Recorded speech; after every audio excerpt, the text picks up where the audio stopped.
ਵਾਲੇਕੁਮ ਜੀ ਇਨਸਾਈਡ ਹਬ ਤੇ ਤੁਹਾਨੂੰ ਸਾਰਿਆਂ ਨੂੰ ਵੈਲਕਮ ਕਰਦਾ ਹਾਂ। ਮੈਂ ਤੁਹਾਡਾ ਆਪਣਾ ਤਲਹਾ ਸਿਆ। ਅੱਜ ਅਸੀਂ ਇੱਕ ਆਮ ਤੇ ਸਾਦਾ ਚੀਜ਼ ਨੂੰ ਸਮਝਾਂਗੇ ਕਿ ਸਿਆਸਤ ਤੇ ਸਿਆਸਤ ਵਿੱਚ ਕੀ ਫਰਕ ਵੇ। ਅਕਸਰ ਲੋਕਾਂ ਦਾ ਮੰਨਣਾ ਹੈ ਕਿ ਸਿਆਸਤ ਤੇ ਸਿਆਸਤ ਇੱਕੋ ਚੀਜ਼ਾਂ ਨੇ, ਲੇਕਿਨ ਇਹਨਾਂ ਵਿੱਚ ਫਰਕ ਵਾਜ਼ਿਬ ਵੇ।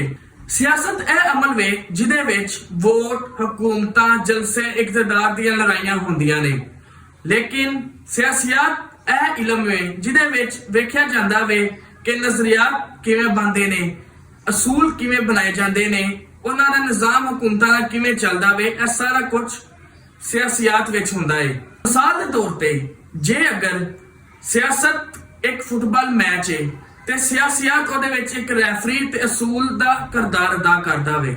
ਜੇ ਤੁਹਾਨੂੰ ਇਹ ਗੱਲ ਸਮਝ ਆਈ ਹੋਵੇ ਤੇ ਤੁਸੀਂ ਇਨਸਾਈਡ ਹਬ ਨੂੰ ਜਾ ਕੇ ਲਾਈਕ ਕਰੋ, ਕਮੈਂਟ ਕਰੋ ਤੇ ਸਬਸਕ੍ਰਾਈਬ ਕਰੋ। ਮਿਲਦੇ ਆ ਅਗਲੀ ਵੀਡੀਓ ਵਿੱਚ।